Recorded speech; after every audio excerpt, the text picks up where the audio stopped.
if you wash the dishes, then we can do that thing that you like. I can do that tornado for you. That tornado the hurricane? You gonna do the hurricane? You know what's an iron hurricane? That's when it's gonna, hit the hardest. The helicopter. Hey guys, welcome back to our channel. This is your girl Tia. It's Ricky T. And we are back with a really quick video as always. So before we get into today's subject, we just want to give you guys a rundown on why we missed 3 weeks of videos with you. The first week, we just weren't ready to go ahead and record the subject that we desired to talk about. So we put that on hold and just had to recollect to figure out what video we wanted to do. And the next week, when we were prepared to record the next video, our 2 toddlers, 1 and 3, got sick, and we had to recuperate from that. That was really tough. That was tough. That was really tough. And then the week after that was my birthday, and we went on a small, short family vacation to Disney, and now we are back and recuperated, and we're just ready to get into this video. So, you ready? All right. Don't forget to comment happy birthday. Tell you, girl, happy birthday. June 29th was my birthday. Better late than never. Right. Okay. So, the subject of this video is going to be happy spouse, happy house. And a part of that is to kind of debunk or try to, let's just talk about the happy wife, happy life mantra that people use or say, and that'll be the first thing that we talk about. So with the happy house, happy spouse, what you're probably going to hear us say is that you guys are a team. In a marriage, you're a team. It's not just one person getting what they want or getting what they need. It's both parties getting that, and that's where happy house or happy spouse, happy house come from. You know. So, with that being said, I feel like with the happy wife, happy life, a lot of things can happen because when you're doing the happy wife, happy life, the wife is being fed, and they're probably being fed daily, weekly, monthly, and the husband, more than likely in this scenario, is not being fed. So over time, what may happen is that the husband's going to be like, why am I here? Why am I doing this? Because they're not getting much out of the marriage. And then when the husband is down, he doesn't have his wife to pick him up. Because they want her to stay happy, Yeah, he's so concerned about her being happy so he can have peace in his house, you know what I mean? Yeah. Because a lot of people, the reason why they do a happy wife, happy life is because they would rather peace than anything else, so even it's cheaper to keep her. It shows that just stay, you know what I'm saying? It says that a man just needs to stay for his life to be better, and that's not healthy. That's a trap. You know? Yeah, I don't think that would be good for mental health for you to sit there just to well, in that case that would be to save a lot of money, I guess. But peace of mind is also very important. So but what happens is, let's just say the husband is down at that moment. Back to what I was saying, with a marriage, you guys got to be able to balance each other out. When I'm down, she should be able to lift me up. When she's down, I should be able to lift her up. We should both be able to get something out of that marriage, you know. So anything else you wanted to say about that? Just to go back to what you were saying, the same thing is that it shuts out the husband. It kind of disqualifies the husband.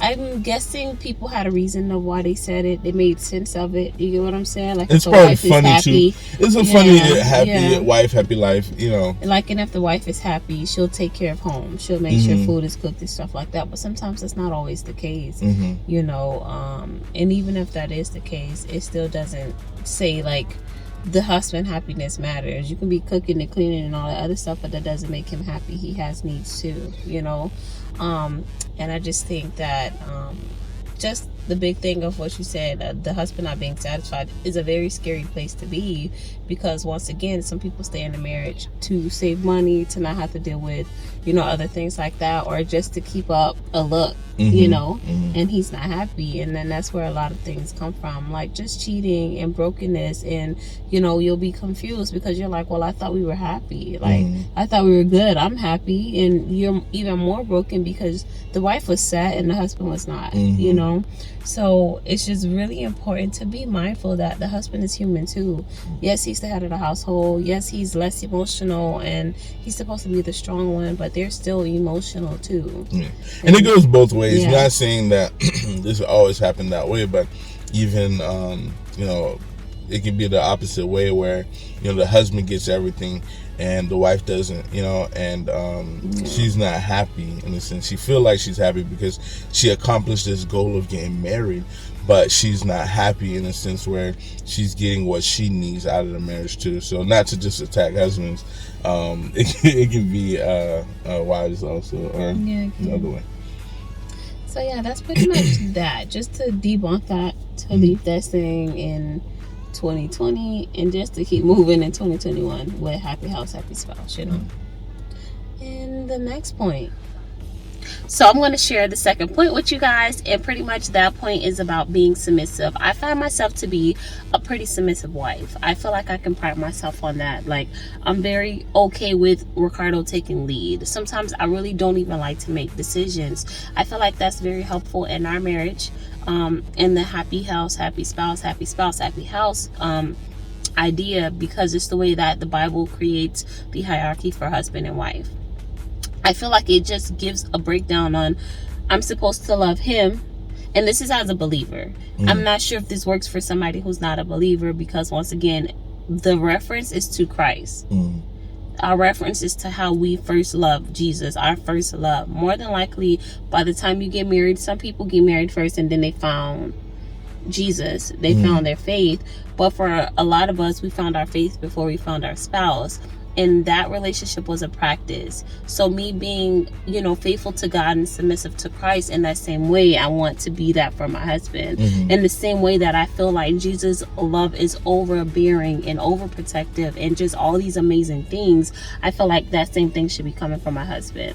And when we follow the word in that way, I can feel more comfortable being submissive to my husband and making sure that our house could just go the way that it needs to be. There can't be two cooks in the kitchen. There can't be two bosses. Even in our business, I make most of the decisions and he kind of follows pursuit to submit to my role as the business owner. I feel like that's the same thing that we do in our marriage. And when we do that, it just creates peace. There cannot be two bosses. I know that there's even some women who makes more than their husband and they feel like they want to be the boss. You get what I'm saying? You can make more money, but you still have to submit. You get what I'm saying? And like Ricardo was stating, it's like how to tell you is how we do it. It's not saying that you have to do your things in your marriage the way that we do it, but we're just sharing how we make it work. Being young, being parents, being whatever we are, and being believers, this is how we make it work. To just have that hierarchy, for me to love being submissive. And the way that I can love being submissive is that I know that he loves me fully and I can trust him fully. And I've seen how he has done things before we started dating. That's a good thing about courting. That's a good thing about a lot of things. But just the fact that I can do that and I know that he won't take advantage of it.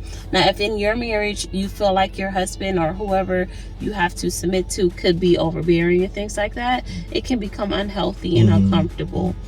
So yeah, it has to, I think with submission, I think it has to come with like respect also. Yeah. Because you can't submit to, I mean you can, but it's not viable. Too, yeah. But it's not, you can't submit to someone you don't trust or don't respect. Because if I'm saying, hey, I think we should do this, or this is the way it should be done, if she doesn't trust my judgment, then she's not gonna want to do it.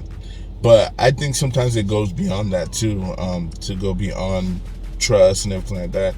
Because if that hierarchy is being followed, right, from Ephesians 5, then even though you don't trust the husband in that case, you know that God, you know, because he's following God's footstep, right?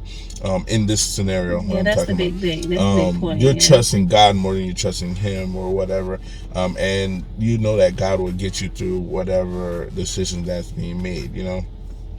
But I think definitely trust and respect have a lot to do with it, and definitely it has to make it like it can't be abusive in a sense where I'm not gonna tell my wife, oh, go make me a sandwich or something. Like, that's not the type of submission that we're talking about. Dang, somebody used to always make that joke, and we found it so hilarious. Yeah, Oh, like man. though that's not a healthy way to, you know, that's how you'll lose that respect and that respect and trust, you know, in the person. So you want to, you know, make sure that you guys are, I mean, in this scenario, you want to make sure that you guys are in that hierarchy, and you know that you do trust your husband, you do trust, you know, And respect God, him as a man. you know? Yeah. So even though you might think it's not the best way, but giving him that I should say that like decision making option, you know, The leeway, the space. yeah, because I think that would build confidence, and it'll show, Yeah. it'll also show him like, hey, you know, her submitting to you doesn't mean that her opinion doesn't matter. Absolutely. You know what I'm saying? It doesn't mean that she's a nobody or anything, because I could be leading us in a way, and she might have an idea that can probably make me look at it in a different perspective. You know what I mean? But at the end of the day, the decision should be made, you know, from the husband. You know what I'm saying? Yeah. But definitely the wife should have a say so and everything like that. And we're really talking about, we're not talking about day-to-day decisions. We're talking about like big decisions. Should we buy a house? Should we buy a car? And this is just the way we do it. You know what I'm saying? Should we buy a house? Should we buy a car? When should we buy a house? When should we buy a car? Is it time to have another baby? Is Yeah. it those decisions should go through, start with a conversation with both of you? Like Ricardo was saying, opinions should be shared. Everything should be considered, and when everything is considered, you can now trust that he will make the best decision for not only the family but for each individual person. My wife will be good, I will be good, the kids will be good, and that's when you know that you guys have a nice thing going. And that doesn't mean he's always going to be right. So that's another thing. But you have to give him that leeway. I feel like you have to give him that leeway, because when you don't, then he will probably feel inadequate. Like, okay, so like, what's the point if you're coming to me, or we're coming together and we're trying to make this decision, and we can't, you're not trusting my judgment, like, what's the point, in a sense, you know? So just something to keep mindful, you know. Okay. So, thanks, babe. You be breaking it down. You be dropping that thing. So, I feel like the next thing that I also wanted to share is for me and for another pointer that we learned from listening to someone else, which is Fawn Weaver. Is just being open and vulnerable. Her point that she makes is to stick to the original emotion. I think that when you are in a marriage, like Ricardo said, we're on a team. Like, we cannot think of ourselves. We have to remember that we're on a team. If you're good, I'm good. If you're not good, I'm not good. And that's the same thing with your support system. If you're not good, I'm not good. If you need help, I need help. We're in this together, you know? So when it comes to being in a place of openness and vulnerability, that means that this is open heart surgery. That means that I'm putting everything on the table, and when I put it on the table, I need you to be considerate and I need you to be mindful. That's very important, because a man needs to be able to be open, honest, and vulnerable. If he cannot be vulnerable, who is he going to be open with? Do you get what I'm saying? And I feel like that's why, once again, you know, a lot of men may feel like what's the point? You get what I'm saying? Or I don't feel like I could be who I need to be. You know, a man being vulnerable doesn't mean that he's being weak. In the same way, a woman being vulnerable doesn't mean that she's weak. It's something that needs to be minded and cared for, you know. And me and Ricardo was having a discussion the other day where I was like, okay, this is an open heart situation, you know, and to just to tread lightly. You know, I think different things like that will really help your marriage, because people will try to figure out, like, why don't they argue? Why do they always seem happy? It's because you guys are in a place where you're always open and honest with your spouse. There's nothing that anybody can tell you about your spouse that you won't already know. You guys will have your own fort. It's not you against each other, it's you against the world. And when you want to be you against the world, you have to make sure that there's an open line.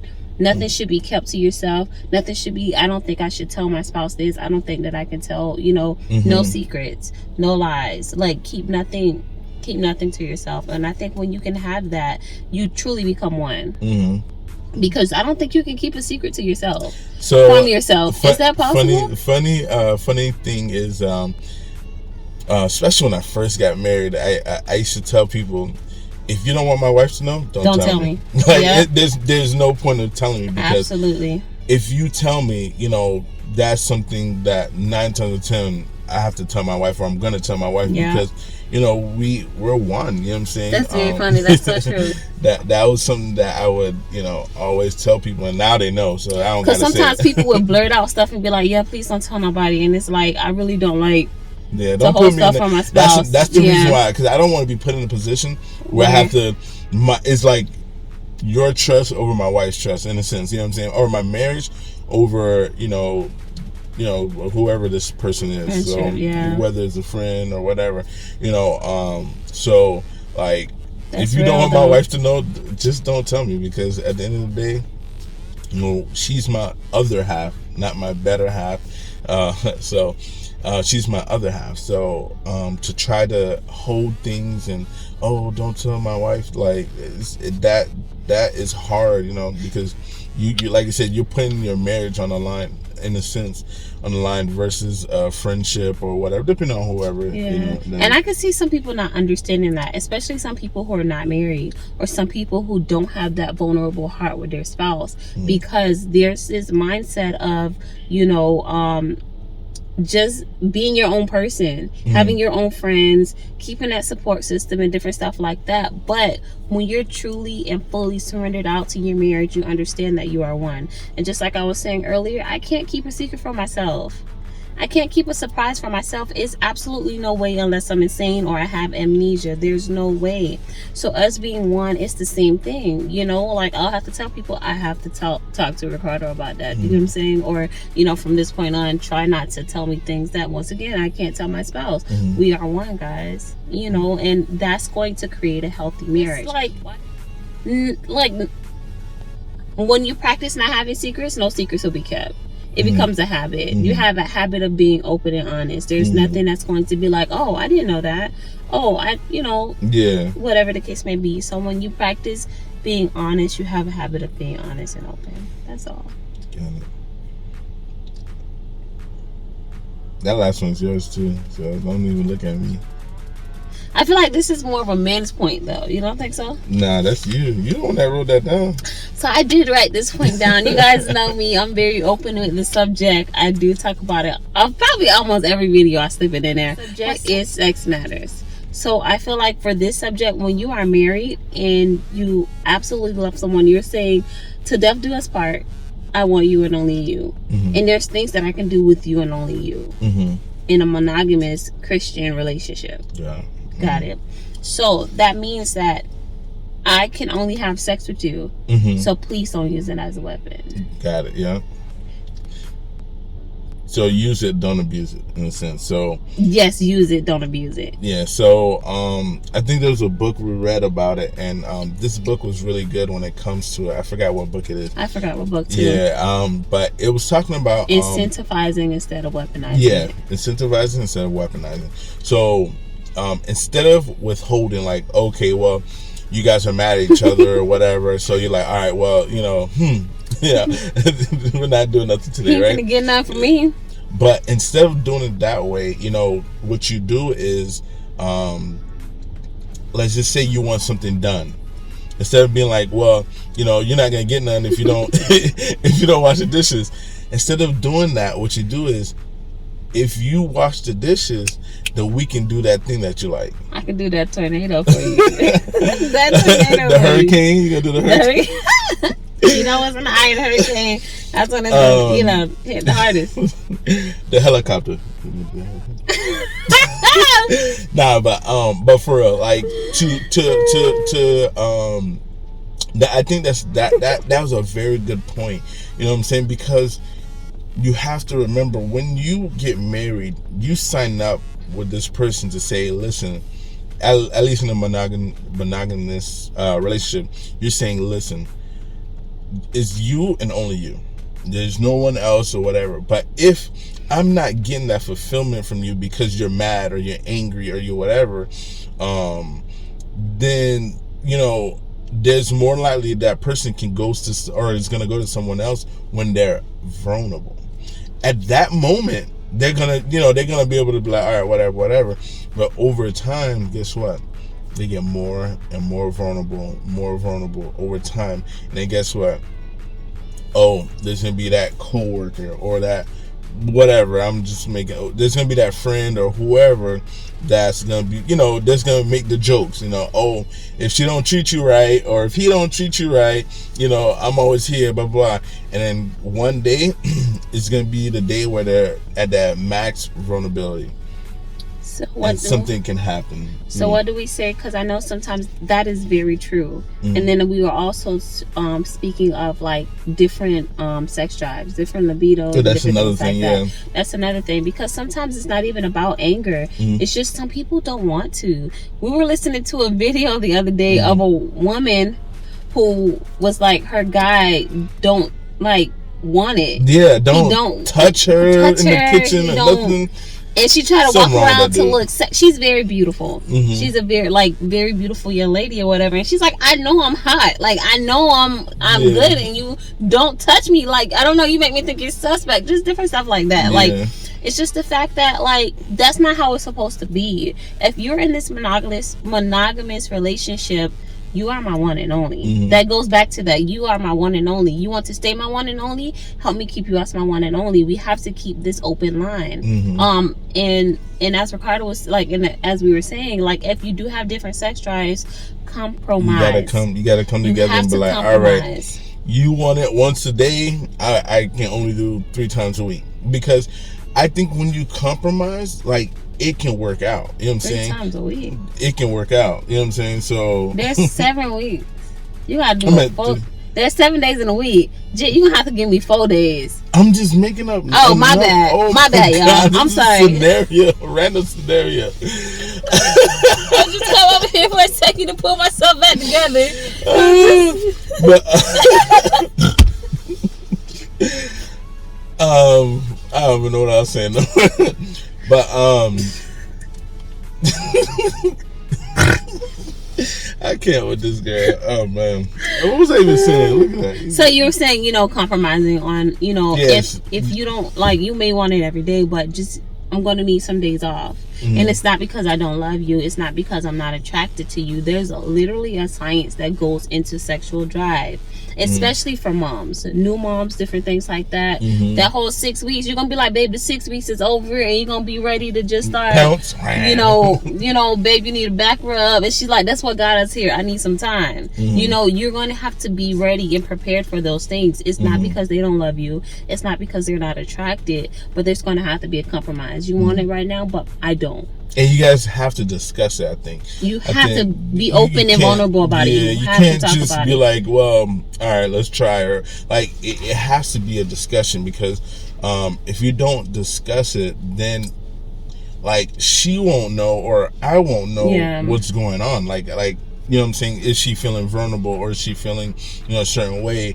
Like, if you're not talking about it, like, you can't really blame the other party. The other party's just doing what they're doing. You know what I'm saying? So being open, honest, and transparent, like, is very important to talk, because, like, I can't know if she's vulnerable if she's not telling me. I might be able to tell, but with 2 kids, a job, like, it's hard to really decipher things. You know, running a business, 2 kids, and having a job, it's hard to, I mean, you might notice things, but it might be hard to notice these things. So discussing it, because, like, a lot of times people don't know what's going on. Yeah, they don't know. You know what I'm saying? There's even some times, guys, where Ricardo will make his advances. I'm gonna just share, and I'll be so tired, and I swear I wouldn't even notice. And I'm like, "Dang, babe, what's up? Like, you know, I'm waiting on you." And he was like, "I tried," and I was like, "I didn't even know you tried." You get what I'm saying? But because he was able to talk to me later about it, I just be sleepy. Like, find a time. There's a time, and it goes back to there's a time and a place for everything, for every conversation, and you have to be willing to speak on those things. You know, there's a time and a place. You get what I'm saying? If you're trying in the middle of the night and she's saying she's tired or whatever, that's not the time. She keeps saying she have a headache. One day, get her roses, some other stuff, have some ibuprofen, some Aleve and all that stuff, put it on the table and say, "Baby, we gotta talk." You know what I'm saying? I got some. You got a headache? You know what I'm saying? Like, be ready to talk about it, but be ready to have really deep conversations. Sometimes y'all getting stuck in Quickie City.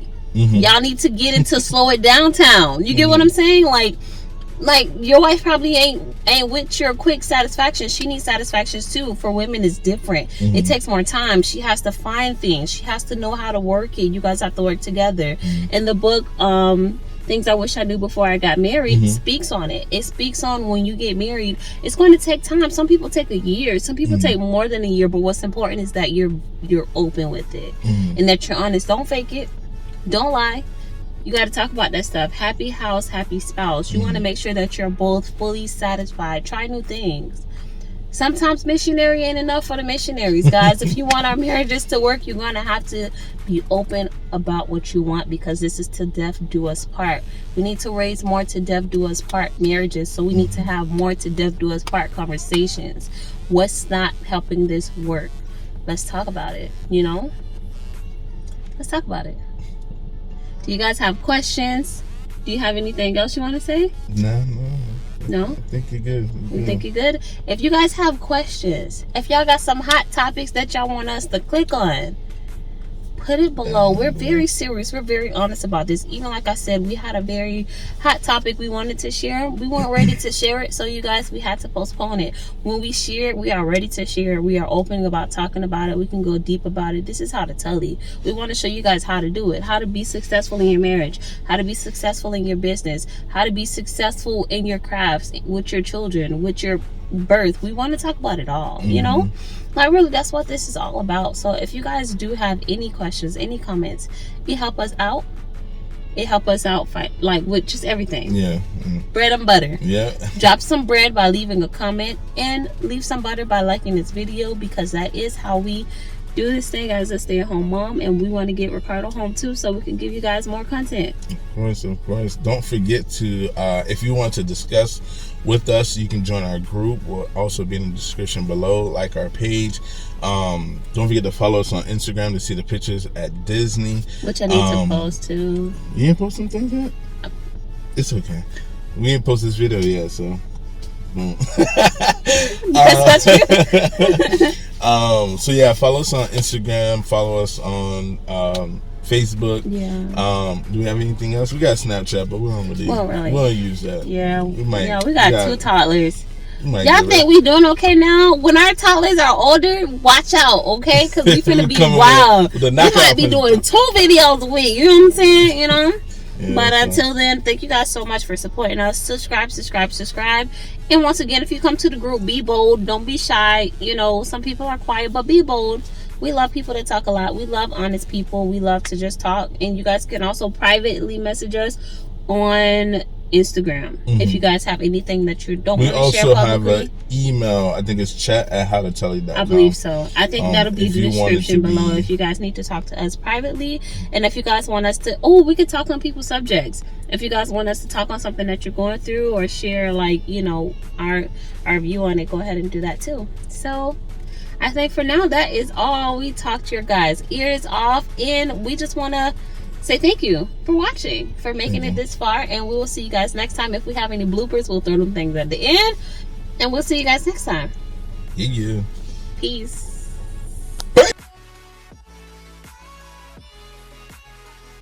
Why? Because now that female coworker or that male coworker at my job or wherever is not going to, you know what I'm saying? There's nothing that I'm holding for my spouse.